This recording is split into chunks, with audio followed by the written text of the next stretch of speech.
Hello guys! Welcome back to my YouTube channel. And I'm very excited for today's video kasi ang tagal kong hindi nakapag-makeup.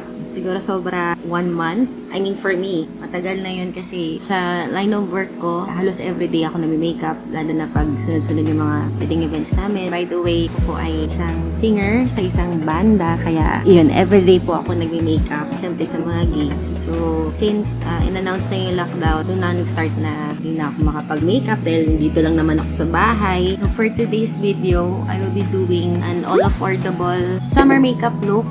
Yan. So, lahat ng mga products na gagamitin ko for this video is affordable or drugstore, and ililink ko lahat ng mga ginamit kong products sa description box for you to check it out also. So, without further ado, if you're interested, if you want to know how I did this look, just keep on watching. Okay.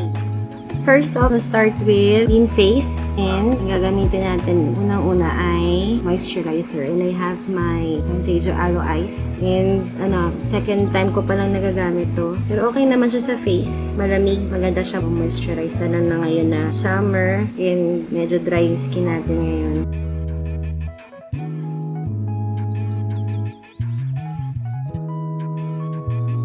Let it sink in sa skin natin. Bago tayo maglagay ng ating primer. So next, I will be using my L'Oreal True Match Blur Cream. Ayan. Hindi naman halatan na sobrang gamit na siya.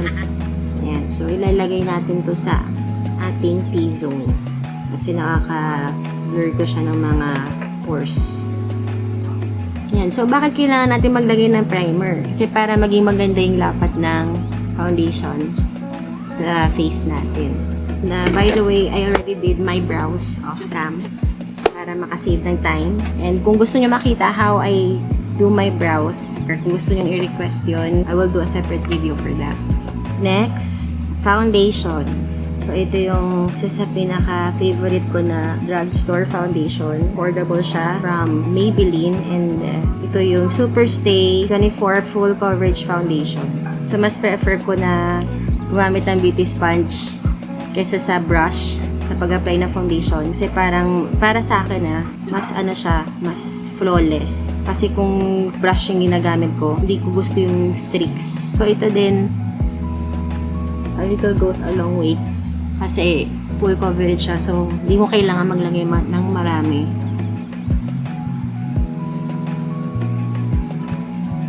So, syempre, dapat pati sa neck maglagay din tayo para pantay. So for concealer, I have here Makeup Revolution Conceal and Define Full Coverage Conceal and Contour in the shade C5. So ilalagay natin siya sa under eye, sa T-zone, and sa bridge ng nose, sa chin, and gagawin din natin siyang eye primer. So, you can use any concealer na meron kayo. Saka marami ding ibang magaganda pang concealer na drugstore like Maybelline o L'Oreal. Pero, ito yung pinaka-favorite ko ngayon. Kasi, din siya, affordable. So, i-blend na natin siya ulit ng sponge. Ang gawin natin, tapping motion lang. Hindi natin i-drag, rounds. Kasi masisira yung natin, yung base natin pag drinag mo siya.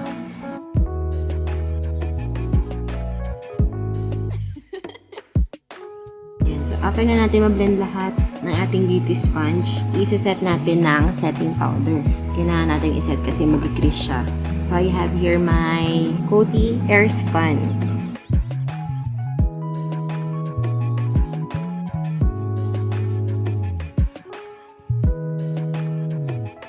Ay, mukha akong espasol yun. Pero mamaya, nagbabalance yan pag naglagay na tayo ng bronzer. Okay, next, bronzer. So for bronzer, I have here my e.l.f. bronzer palette. So, ang gagamitin natin, ito, mix na natin ito. This one, and this one.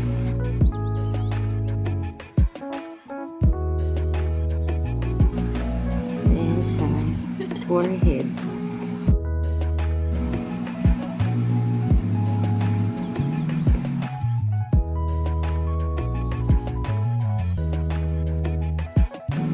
sa may jawline natin. Then, sabi nose. This is how ang semi-contour my nose. Tapos, I got this technique from Nikki Tutorials. Tapos, lagyan natin ng powder sa side ng nose natin.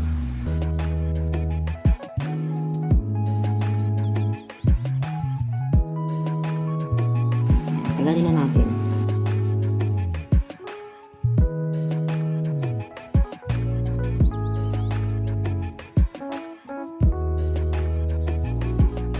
Alright, next is blush. So, para sa blush naman, I have here my Milani Baked Powder Blush in the shade Luminoso. Favorite ko to kasi hindi siya talagang super matte na blush. Medyo may sheen siya ng konti. So, minsan kahit hindi ka na mag-highlighter, pack na to.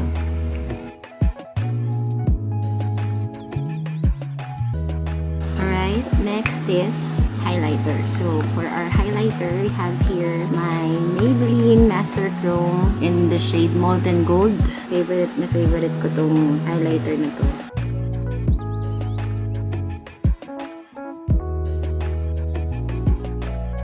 Then, nilagay din tayo sa ating brow bone.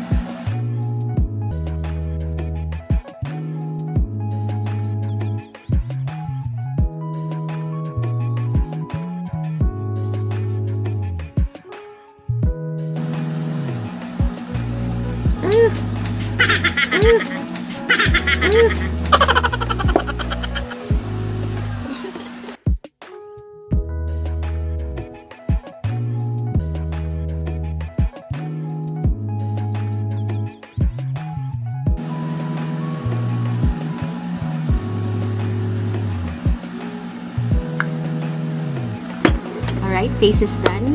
So next, punta na tayo sa eyes. Okay, since it's summer, gusto ko naman maglagay ng pop of colors. And ang gagamitin nating palette today is Ultimate Shadow Palette ng NYX. Napaka-bright ng kanilang shades. Yan, so ginawa ko na po yung isang mata ko off cam. And yung ginamit ko na eyeshadow palette for this eye look is the Ultimate Brights Palette by NYX Colourpop Sweet Talk Rust Powder Palette. So, first, we'll take this shade, the yellow shade. Then, isa-stamp natin siya sa ating crease. Isa-stamp muna natin hanggang sa buong eyelid.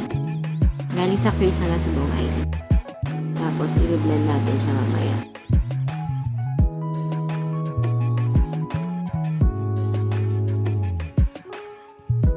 Slowly lang natin na i-build up yung color. Take natin tong small blending brush, parang dark orange. Yun yung i-blend natin sa yellow na nilagay natin kanina. Scratch natin yung edge. Kasi ayaw natin ng harsh lines. Hanggang dito sa may nose line. Scratch mo yung edge para wala tayong harsh lines.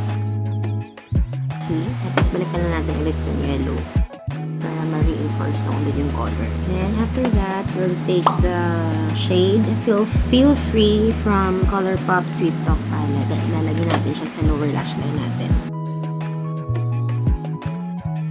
And sa outer corner. Kunti lang.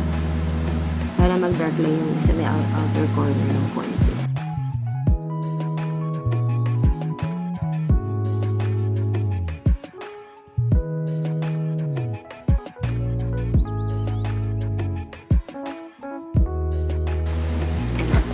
Summer talaga ang peg.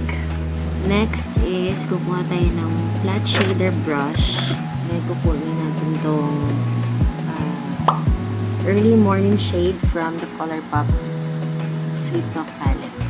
Pressed glitter siya. And ilalagay natin siya sa ating lid.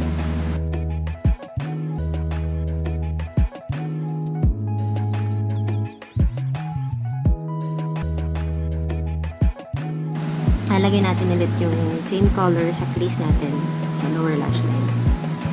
So, i-blow out natin to. Color yellow. Same color dito sa our left leg.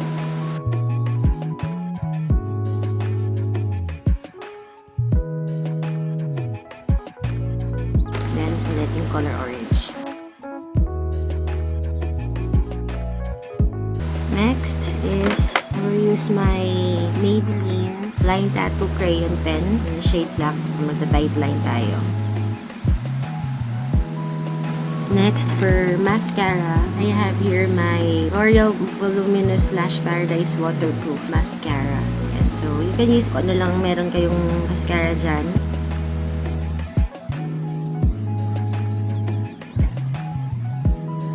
Then, for our false lashes, I have here my favorite Paulash. Ayan. Ito yung gold collection nila. So, I have here Paulash in the style Athena. Ayan siya. Ganda niya.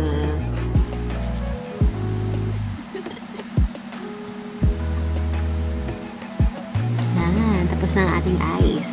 So, next is lipstick. So, for our lipstick, I have here my Sunnies Face Liquid Lipstick in the shade Terracotta. Ayan. And, ito, yung lalagyan ko ng topper na Jouer Rose Gold.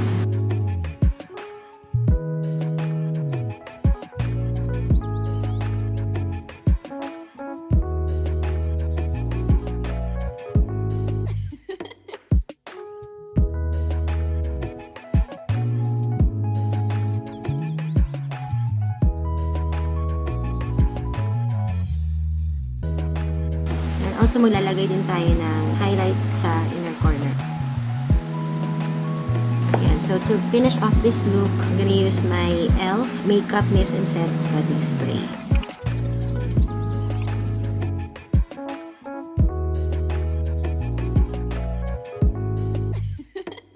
So, this is it. This is my finished makeup look. Sana po nag-enjoy kayo sa ating tutorial. And bago ko po makalimutan, itong video na to will be featured also sa YouTube channel ni Joy Ann Mendoza. Friend ko rin na singer din dito sa Boracay. And tinag niya kasi ako sa Pass the Makeup Brush Challenge. So, thank you, Mang, for tagging me. And also, please do check out her YouTube channel. And thank you so much for watching. Please don't forget to subscribe and click the notification bell para updated kayo sa mga bagong videos ko i-upload. Thank you and see you on my next one. Bye!